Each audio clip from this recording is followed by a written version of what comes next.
If you need unlimited domination, clutch time, or anything else grinded, make sure you hit up Rose NBA on Twitter for quick, safe, and reliable grinding services.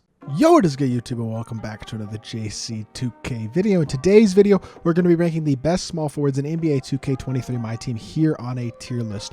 Before we hop into the video, if you haven't already, make sure you hit that subscribe button. Help me push towards the 8,000 subscriber mark on the channel. I upload every single day, generally multiple videos a day, and I would really appreciate your support if you haven't already, if you do subscribe. Without further ado, let's hop right into it. As y'all can see, pretty limited list here, not including a ton of cards. I'm basically just including the guys that I would consider running at the small forward position, so we don't have guys who are like primary shooting guards or mainly shooting guards, such as I don't know, a Michael Jordan, a Jaylen Brown, all those types of guys at the shooting guard position. Vince Carter. If I don't really consider them as guys I'd run at the small forward position, then I don't have them included on this list. But if you want to know about those guys, feel free to leave a comment with those guys, and I'll tell you where I would put them on this list if you are considering running them at the small forward position. Also, leave me a comment. Let me know who your favorite small forwards are in 2K23 right now. Would love to know the guys that you're running at your small forward position. But without further ado, let's hop right into it. Let's start off with Keegan Murray. So Keegan Murray, going to be definitely lower down on this list. I'm not going to use 2KDB for every card, but I am going to use it for some of them, just to show you all their stats and things like that if I want to talk about a specific thing. The thing with Evo cards, and that's the key here, is that you can't upgrade any badges on them, which means he's going to be limited in terms of his badges. He doesn't get Master or Rise Up, doesn't get good playmaking badges, doesn't get most of the key defensive badges in the game. His defensive stats are quite poor, which is really crucial at the small forward position. He's also slow, and he doesn't have an elite release. His release is honestly kind of slow. Also moves really poorly. I'm going to be honest, he's a D tier guy. He's one of the worst small forwards on this list. Just doesn't do a lot of things well on the court, unfortunately, despite the fact that he is a good shooter. Him not having an elite release kind of holds him back in that area as well. Now, Ousmane Dieng coming in at also probably going to be C or D tier, a guy who he has good size at 6'10". He's got great size, in fact, at 6'10". His release is mediocre at best. I wouldn't say it's particularly good. He's a slightly better defender. Doesn't have the shooting badges and only a 69 shot 3, though, which is annoying. And obviously defensive badges are better, playmaking badges are better, but still not really elite in any specific area. Is he a bottom 5 small forward on this list? I'm not entirely sure. I think he is a bottom 5 small forward probably on this list, so I feel like I got to put him in the D tier. AK-47, really solid card, B tier, great defender, has a solid enough release, really, really capable all the way around. I was really, really high on this card when he came out. He was one of the best cards in my team, period, back when he was first out in the game. But at this point, he's just not quite to that same elite level that he was, but he still is quite a good card and definitely deserves a spot pretty high up on the list. Andrew Wiggins as well, easy A tier, one of my favorite small forwards in the game, actually my backup small forward on my God squad right now. There are definitely some small forwards better than him, which is why I only have him in the A tier, but I think he is a guy you can use at a competitive level, at an elite level, with a good release, capable movement, good size, good defense. Overall, just a really versatile, really solid card in my team. I'm a big fan of what he can give you on the court, and yeah, definitely like this card a lot. Pretty easy A tier for me. Anton Jamison, he's not bad, he's just not amazing, to be completely honest. I don't feel like Jamison cards have really been that great since 2K21. He's not crazy fast, that's really the first thing. He's not elite speed, and he's not elite defensively. He's a very solid shooter with some good shooting badges, and as a trophy case player, he can get every badge, but he needs a ton of badges added. Only has 5 badge slots. He needs badges like Limitless Takeoff, Limitless Range, Guard Up, Clamp Breaker, Quick First Step, Handles for Days, Unpluckable, Clamps, Glove, Pick Dodger, Anchor. Like, there's a lot of badges that he doesn't come with that are some pretty key badges in my team. I feel like he's missing a bit too much, and he's also not that elite slasher, elite athlete, or elite defender. It's hard for me to put him above B tier despite being a trophy case player.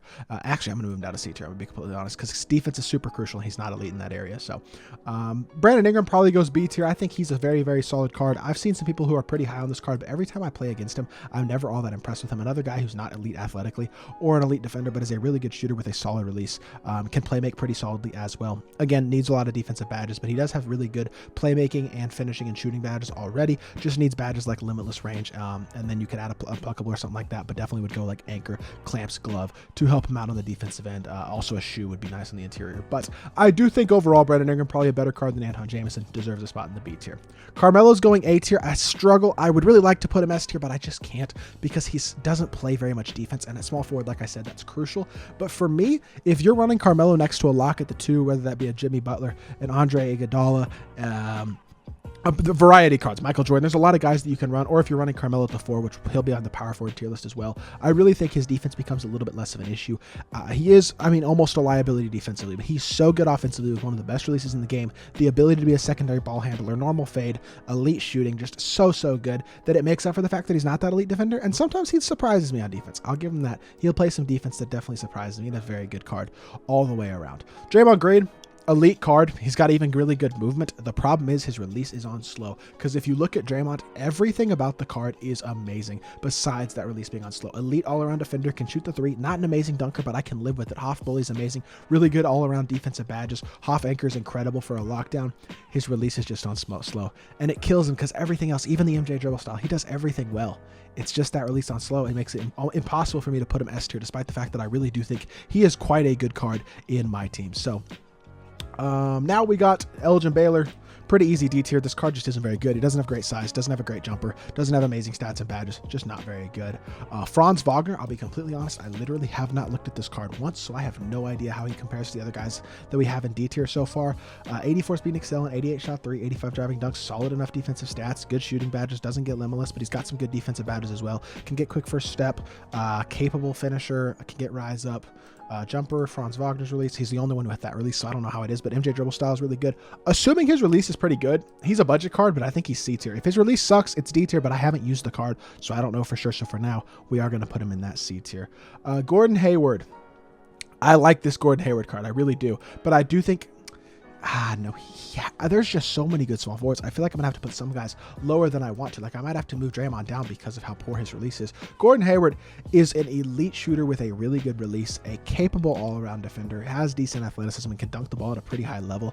It's just like, you can't put this type of card D tier. He even comes with anchor as a base card, can get limitless, can get rise up, can get interceptor, doesn't need a ton of badges added on the base card. See what his dribble style is. Pro is not amazing, but it's not horrible. Really good release. Yeah, I'm going to swap him and Draymond. I'm sorry. Draymond's release kills the card. Gordon Hayward, really good all-around card. S tier for me.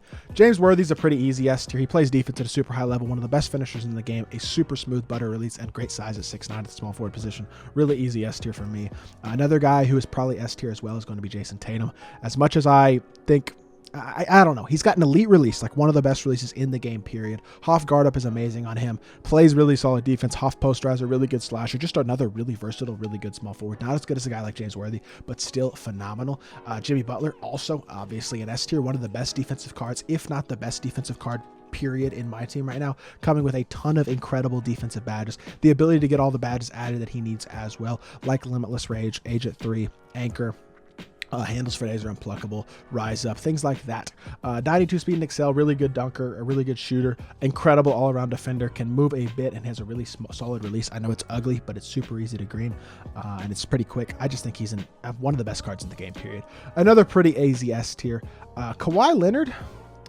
I'm going to put Kawhi in A, and that's going to annoy some people. I'm fully aware that people are going to be like, why is Kawhi Leonard in A tier? Kawhi's cards are generally like right there at the best of his position every single year. But the thing about Kawhi this year, first of all, he's got a really low block rating, which is pretty annoying, but he also doesn't have the crazy elite release that he's had in previous years. Doesn't quite have the versatility badge-wise, missing badges like Limitless Takeoff and Anchor as well that are pretty important badges, and he doesn't get those badges. I don't know. Not having that incredible release to push him over to the edge kind of holds him back just a tiny bit and puts him back in the S tier. Lamar Odom, very solid all-around card. He's got great size, just not an elite release. Not elite any specific area statistically, just okay. Not a horrible card, but I think C tier is probably fair. Larry Johnson. Where do I put this card? You know what? I'm putting Larry Johnson in A, and I'm putting Andrew Wiggins in S, because I think Wiggins is a top 5 small forward right now. I got to put him up there. I love his versatility on the offensive and defensive end of the court. The fact that he can even guard in the interior at a high level. Larry Johnson's a really good card. I would just say his release is not super elite. I do still think it's solid, but I think Andrew Wiggins has a little bit of an edge on Larry Johnson as a card. So for me, got to put Larry in the Wiggins in the S tier and Larry in the A tier. Nick Batum, he's not bad. It's just he's not great. Because here's the thing about Batum. When you compare him to the other guys on this list, these are the best cards in the game. We got like 25 small forwards, a little bit less. He's got acceptable speed, acceptable shooting, mediocre finishing, and good defensive stats, but he's missing anchor and clamps, which are two of the most important defensive badges in the game. Also no limitless range, no limitless takeoff or posterizer as well. He's just a bit limited on the badge side, and also does not have an elite release. It's hard for me to put him higher than D tier, unfortunately. And same thing with Paul Pierce, just not an elite defensive guy at the small forward position, also doesn't have an elite release. He's got good shooting badges, but kind of similarly to a guy like Keegan Murray, He's got good shooting, and that's really the best attribute of the card. But without an elite release, it holds him back a bit and puts him down in the D tier. Page is going to go B tier, one of the best shooters in the game, but he's slow and doesn't defend at an elite level. Incredible shooter, but a bit too one-dimensional compared to a guy like Gordon Hayward, who can also shoot at a high level, but is a lot more versatile. So for me, I think Peja goes B. Rashard Lewis is going to go C. He's very similar to Peja, except his release isn't as good. I feel like he's on a very similar level to Anton Jameson. Anton being probably a little bit better, well-rounded, but Rashard Lewis, I will admit, I haven't looked at the card a ton, so maybe I'm being a little unfair to him, but yeah, just not a great finisher, not a great defender, mediocre animations. He's got great shooting badges, but his release is not incredible, and that holds him back a bit. Doesn't have very good movement either. Just not quite good enough to be higher than C, in my opinion. Richard Jefferson's going to go A tier because he's one of the best slashers in the game, and he's a really, really good defender as well. Kind of similar to Draymond Green, actually. You know what? I can't do it. I'm putting Draymond in A, and I'm putting... No, but here's the thing. Draymond and Richard Jefferson are the same card, except they have both of them have bad releases. The thing is, Richard Jefferson is an elite finisher and Draymond is an elite defender, slightly better than Richard Jefferson. So for me, this is a tough one because I feel like one of these guys got to go B tier and one of these guys got to go A tier, and it is really, really hard to decide which one is going to go where. Let's compare them real quickly just to make a look. As you can see, Richard's a little bit more athletic. Draymond's got better defensive stats. Obviously, RJ has the much better slashing ability. I do think Draymond's release is probably a little bit better. Richard's release is pretty darn horrible. Defensive badges definitely favor Draymond, especially having a badge like Hoff Anchor, which is a really, really big badge post lockdown as well. Yeah, I'm going to be honest. I'm going to go Draymond in A, and I'm going to go Richard Jefferson at the top of B right now. I think that's the most fair I can do. Robert Horry, a knockdown shooter, has very similar release to Carmelo. It's just not on quick. It's on normal, and he doesn't play a ton of defense, isn't an elite athlete, another C-tier type guy. And then we got Scottie Pippen, who's obviously an easy S-tier with one of the best releases in the game, an elite all-around defender, great size at small forward, really good slasher, just a really versatile, really good card in my team. So that is going to do it for this list. Let me know what you think of my tier list in the comment section down below. Who I may rank too high, too low, or left off the list entirely that you'd like to know my opinion on. So hopefully y'all did enjoy the video. If you did, make sure you hit that like button, leave a comment, and subscribe. I'll be back with more 2K content very, very soon, and I appreciate y'all. Peace.